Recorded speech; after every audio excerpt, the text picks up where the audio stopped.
प्रेरणा और उसका पति संजीव अभी नई नई शादी करके शहर में शिफ्ट हुए थे और दोनों अपने अपने कामों में बिजी रहते थे। लेकिन आज एकदम से शाम को जो उसका पति संजीव था उसके फ़ोन पे कॉल आया कि गांव में किसी की डेथ हो गई है और इन दोनों को वहाँ पे पहुँचना है। अब इनकी नई नई शादी थी तो ये फिर ऐसा भी नहीं था कि दोनों में से कोई एक जाता, दोनों को जाना था। फटाफट इन्होंने अपना सामान पैक किया और घर पे इन लोगों ने फ़ोन किया और बताया कि ये लोग शाम की ट्रेन से पहुँच रहे हैं, तो लगभग 2 बजे तक पहुँच जाएंगे। तो उधर से फैमिली का रिस्पॉन्स आया कि ठीक है पहुँच जाना, लेकिन अकेले मत निकलना वहाँ स्टेशन से बाहर। और घर से राजू नाम का एक लड़का बोला कि भेज देंगे और उसी के साथ तुम लोग वापस आना। तो संजीव ने बोला हाँ हाँ ठीक है, बाकी अब हम निकलते हैं। ये लोग ट्रेन में बैठे और जाने लग गए अब अपने गांव की तरफ। अब थोड़ी देर का सफ़र ऐसे करते करते खाया पिया इन लोगों ने, थोड़ी बहुत झपकियाँ ली और देखते देखते स्टेशन आ गया। स्टेशन आया और अपना सामान इन लोगों ने निकाला और देखा कि इस स्टेशन पे इन दोनों के सिवा कोई नहीं उतर रहा है, सिर्फ यही दोनों उतर रहे थे। अब जैसे ही लोग अपना सामान लेके स्टेशन पे उतरे, स्टेशन पे कोई भी नहीं था, मतलब कोई भी नहीं, सिर्फ ये हस्बैंड वाइफ थे। और दूर दूर ऐसे कोहरा नहीं उड़ता है वैसे कोहरा उड़ रहा था। ठंडी का टाइम था और जो चांदनी रात होती है वैसा लग रहा था। ट्रेन थोड़ी देर रुकी, 1 आध मिनट और आगे बढ़ गई। अब बस ये दोनों स्टेशन पे अकेले खड़े हुए हैं और स्टेशन पे कोई लाइट नहीं, कुछ नहीं, सिर्फ चांदनी का उजाला और वो कोहरा उड़ता हुआ दिख रहा था।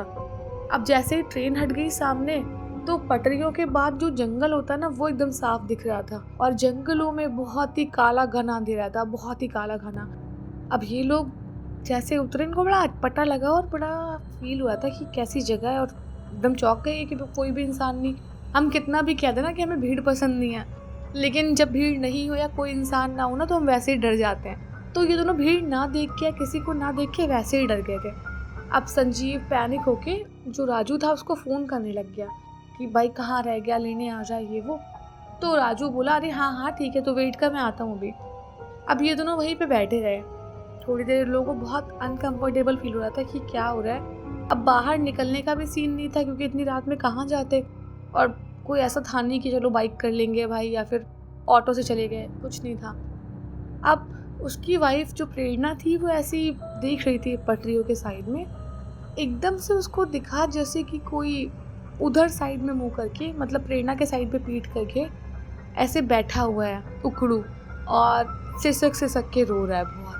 और उसके बाल काफ़ी लंबे थे, तो मतलब वो बच्ची तो नहीं लग रही थी, कोई शायद लड़की थी, लेकिन उसने शायद फ्रॉक टाइप का कुछ पहन रखा था।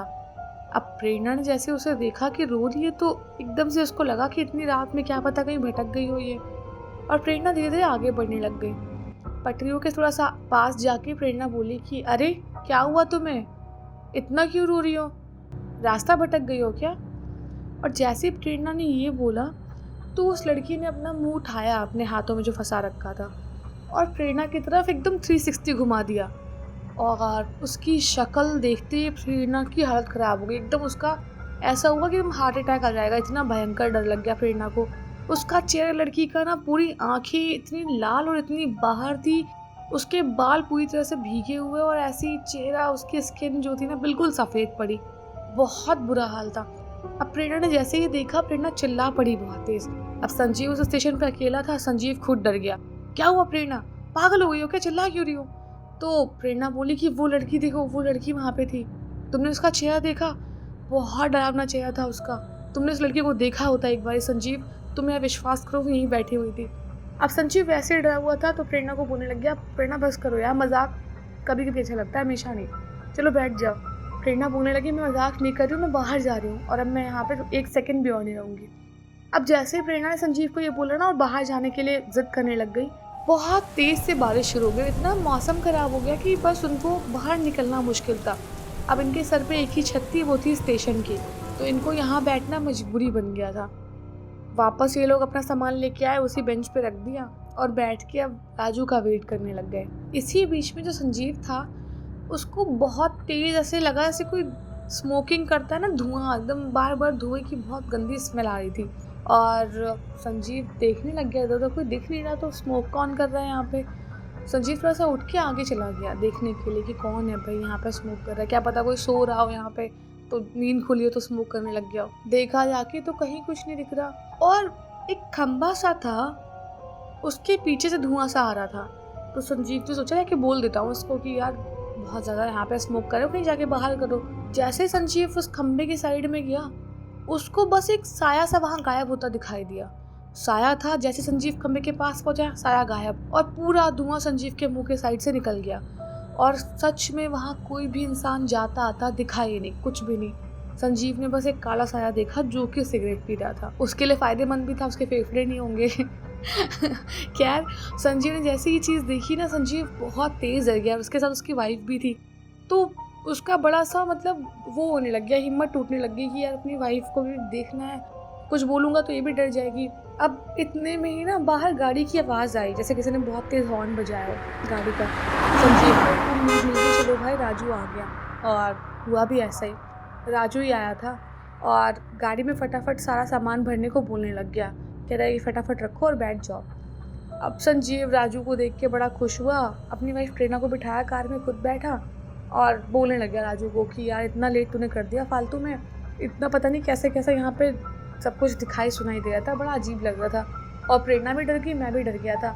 अब संजीव ने कहा चलो ठीक है, हम तो बैठ ही गए, अब घर पहुँच जाएंगे जैसा भी हो। लेकिन यार बहुत डरावना एक्सपीरियंस था।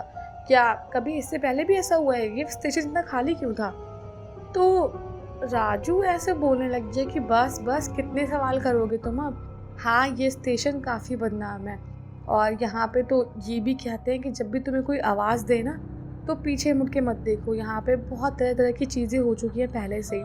तो यहाँ पे जिस किसी यात्री को आना होता है वो 8 बजे तक आता है और इसके बाद कभी भी कुछ भी होगा तो सुबह 6 बजे से ही शुरू करते हैं लोग जाना आना।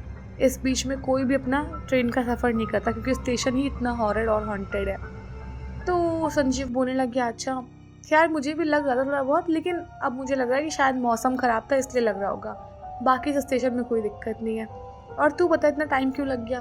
तो राजू कहने लग गया बताया था ना कॉल पे अभी तुम्हें कि थोड़ा टाइम लग गया, किसी को लेने के लिए जाना था, अब बस आ गया हूँ फटाफट, तुम्हें पहुँचा ही दूँगा। तो संजीव ने कहा पहुँचा ही दोगे, तुम नहीं चल रहे हो साथ में क्या? तो राजू ने बोला कि हाँ हाँ ठीक है, मैं भी चल रहा हूँ। और संजीव ना जो भी बातें कर रहा था उसके टोन में ना बहुत ज़्यादा एक स्ट्रिक्ट तरीके से कोई बात करता है ना, वैसे वो राजू जिससे संजीव की अभी बात हुई थी वो बड़ा हंसमुख स्वभाव का था, बड़ी मतलब हर चीज़ में हंसी मजाक करता था। लेकिन ये जो भी राजू से बातचीत हुई थी ये बड़ा ज़्यादा सीरियस होकर बात कर रहा था। लेकिन अभी किसी की डेथ हुई थी रिसेंटली, तो हो सकता है भाई जो भी दुख होगा इस चक्कर में बेचारा ऐसे बात कर रहा होगा, ऐसे लांछन लगाना भी ठीक नहीं है उसके ऊपर। अब संजीव राजू से ऐसी बातें करता रहा और राजू कुछ खास रिस्पॉन्स नहीं कर रहा था, बस गाड़ी चला रहा था इतनी बारिश में। और राजू को पता नहीं एकदम से क्या फील होने लग गया। राजू ने एक ऐसे ही छोटा सा बस का वेट करने वाली जगह थी वहाँ पे गाड़ी रोक दी और संजीव को बोला यहाँ उतर जाओ, मैं भी थोड़ी देर में आता हूँ। तो संजीव ने बोला क्या हुआ? तो राजू ने बोला ना उतर जाओ, अभी आ रहा हूँ मैं गाड़ी लेके वापस। और इतना बोल के फटाफट इनका सामान बाहर निकाल दिया और संजीव और प्रेरणा दोनों को बाहर निकाल दिया और राजू गाड़ी लेके वहाँ से भाग गया। अब काफ़ी खड़े खड़े टाइम हो गया यहाँ पे, संजीव खड़ा रहा। राजू का कोई अता पता ही नहीं कब आएगा कब क्या होगा। अब संजीव ने राजू को कॉल किया और बोला गुस्से में एकदम कि क्या बदतमीजी है ये, तुम घर नहीं छोड़ रहे थे तो नहीं छोड़ते, हमें वहाँ से लेके क्यों आए और तुमने यहाँ पे छोड़ दिया, बता भी नहीं रहे कब तक वापस आओगे, इतनी देर से हम यहाँ पे खड़े हुए हैं। तो राजू उधर से बोलने लग गया भैया क्या बात हो गई, मैं तो आपको स्टेशन पे ढूंढने आया था, आप कहीं स्टेशन पे दिख ही नहीं रहे हो मुझे, और हमारे साथ में सोनू भी यहाँ पे आया हुआ है, कोई भी नहीं है यहाँ स्टेशन पे। तो संजीव ने बोला क्या बात कर रहे हो, तुम स्टेशन पे आए हो, तुम अभी हमें लेने के लिए नहीं आए स्टेशन पे? तो राजू बोला कि मैं आया हूँ लेकिन मैं अभी आया हूँ, आप किसके साथ चले गए वहाँ पे? तो संजीव ने बोला कि हम घर नहीं पहुँचे, हम अभी रास्ते में खड़े हुए हैं। तो राजू ने बोला मतलब? तो संजीव ने पूरी बात बताई कि कैसे उसको राजू लेने आया था और राजू ने आके बीच रास्ते में रोक दिया। राजू समझ गया था क्योंकि वहीं का रहने वाला था वो। तो राजू ने बोला आप जहाँ कहीं भी खड़े हो बस खड़े रहना, मैं आता हूँ तुरंत, और कोई भी आपको आवाज़ दे तो पीछे मुड़ के मत देखना, बस आप चुपचाप खड़े रहना वहाँ पे और किसी की किसी बात का कोई जवाब मत देना, हम आ ही रहे। और अभी संजीव यही बात कर रहा था कॉल पे और प्रेरणा अपना सामान लेके ऐसे मोबाइल चला के देख रही थी और प्रेरणा को एकदम से आवाज़ आई, प्रेरणा प्रेरणा प्रेरणा यहाँ आओ। और प्रेरणा किसी जो ऐसे पपेट होता ना उसकी तरह उठ के जाने लग गई उस आवाज़ के पीछे। और संजीव अभी कॉल पे ही था और संजीव ने राजू को बोला कि लगता है तूने थोड़ा देर में बताया हमें कि आवाज़ पे रिस्पॉन्स नहीं करना होता। प्रेरणा कहीं जा रही है, चल मैं रखता हूँ और तू फटाफट यहाँ पे आ जा। अब संजीव प्रेरणा का ऐसे पीछा करने लग गया और प्रेरणा कहीं दूर खेतों वेतों में कहीं गायब सी हो गई। प्रेरणा मिल ही नहीं रही है।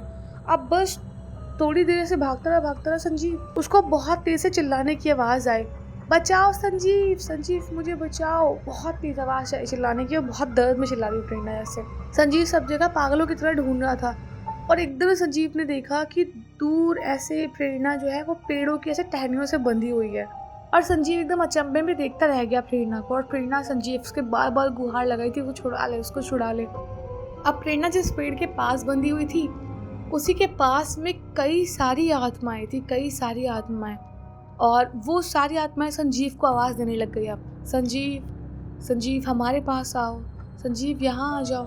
अब संजीव बहुत ज़्यादा डर रहा था, एक तो उसकी वाइफ वहाँ फंसी हुई फिर यहाँ पे, लेकिन संजीव को याद आया कि इनकी बातों का रिस्पॉन्स नहीं करना है, बिल्कुल सुनना ही नहीं है, जैसे ये है भी तो भी नहीं है मेरे लिए और शायद मैं सुन ही नहीं रहा उनकी बात। अब संजीव पूरी हिम्मत रख के अपनी वाइफ को छुड़ाने के लिए आगे बढ़ा और जैसे तैसे करके उसने अपनी वाइफ को पेड़ से नीचे उतारा। अब संजीव जैसे जैसे अपनी वाइफ को लेके आगे बढ़ रहा था, दोनों का नाम चिल्लाने की इतनी आवाज़ आ रही थी जैसे कोई लोगों का ग्रुप जो है वो बिल्कुल चिल्ला रहा हो दोनों का नाम, संजीव, संजीव, प्रेरणा, प्रेरणा। संजीव ने प्रेरणा को साफ मना कर दिया कि बिल्कुल भी कुछ भी हाँ हूँ, चाहे कितने भी सगे की भी आवाज़ आए तुम्हें रिस्पॉन्स करना ही नहीं है, चाहे तुम्हारी मम्मी की आवाज़ है, चाहे पापा की, चाहे मेरी आवाज़ है, तुम बिल्कुल मत बोलना और अपने नाम पर रिस्पॉन्स मत करना। प्रेरणा ने संजीव का हाथ पूरी ताकत से पकड़ा और जहाँ पे ये लोगों ने सामान रखा था अपना, जैसे तैसे करके वहाँ पहुँच गए। और जब तक ये वहाँ पहुँचे वहाँ राजू भी खड़ा था पहले से। अब ये अपना असली राजू था या फिर नकली राजू था, ये तो फिर इसी राजू को पता होगा। लेकिन खैर ये लोग जहाँ पे इनका गांव था वहाँ पहुँच गए समय से, और ये राजू असली राजू था क्योंकि पहले वाला ही था जो इनको यहाँ पे लेके आया था। और वो शायद ऐसी आत्माएं थी जो इनके नाम का रिस्पॉन्स करने पे इनको उठा ले जाती और बाद में मार काट के खा जाती। तो कई बार लोग कहते हैं ना कि कभी भी अनजान जगहों पे या सुनसान रास्तों पे अगर आपको कोई नाम लेके बुला रहा है तो आपको रिस्पॉन्स नहीं करना चाहिए, फिर चाहे वो कितने भी सगे इंसान की आवाज़ हो। और ये भी कहावत है कि रात में अगर कोई ऐसे अननोन बार बार गेट नॉक कर रहा है या फिर आपको लग रहा है कोई बाहर से आवाज़ दे रहा है, तो आप जब तक श्योर नहीं हो कि कोई वो सच में है तब तक गेट नहीं खोलना चाहिए या फिर उस आवाज़ पे रिस्पॉन्स नहीं करना चाहिए। अब मैं ये अंधविश्वास नहीं सिखा रही, जस्ट एक सेफ्टी के लिए भी ज़रूरी है यार ये चीज़ कि अब घर में हम हैं, हमें पता ही नहीं है, कोई आया गेट खोल दिया, तो वो चीज़ हमारी सेफ्टी के लिए। और अननोन कोई आवाज़ देगा तो हमें देखना ही क्यों है, हमें क्या ही मतलब है अननोन से, है ना। तो इस कहानी से हमें यही शिक्षा मिलती है कि हमें ऐसे देर रात अनजान जगहों पे ट्रैवल नहीं करना चाहिए और उसके बाद अनजान लोगों के साथ कभी जाना नहीं चाहिए। और उसके बाद अगर कोई भी ऐसे अनजान लोग आपको आवाज़ें लगा रहे हैं तो उन पर रिस्पॉन्स करके आगे नहीं बढ़ाना चाहिए। और अगर स्टोरी अच्छी लगी तो वीडियो को लाइक कर देना और कमेंट करके बताना स्टोरी कैसी थी। और यार सब्सक्राइब करना तो मत ही भूलना, तुम सब्सक्राइब करना क्योंकि मैं तुम लोगों के लिए अनजान नहीं हूँ यार, मैं तुम्हें बहुत अच्छे से जानती हूँ, तुम लोग तो यार सब कुछ हो ना, सब्सक्राइब कर देना।